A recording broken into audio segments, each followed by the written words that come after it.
To my horror, I find myself standing in a Vietnamese bear farm where I suspect someone is illegally extracting bile for the medicinal market.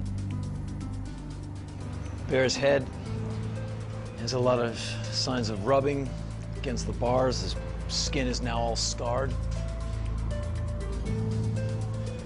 There's barely any more cage than there is bear for this one particular bear. This bear's huge. Enough room to turn around, and that's about it. Okay, there's nothing about this that is humane. This is disgusting. Fecal matter is everywhere. This is like the last thing you'd expect to see with a street right outside. There's people walking right by, motorcycles, cars, trucks, buses, and a room full of bears.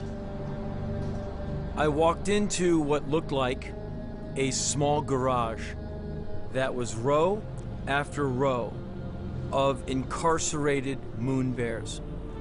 It was one of the saddest, most pathetic things I have ever seen in my life. I will never forget that afternoon.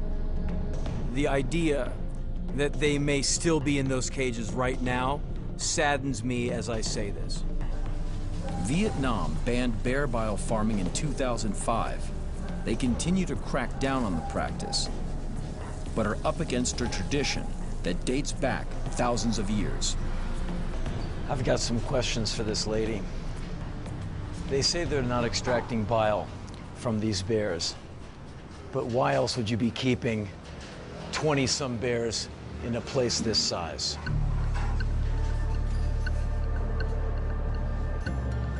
One of the workers agrees to speak with me. Although she's not the owner here, I hope she can help me understand why they've had this farm for over 10 years.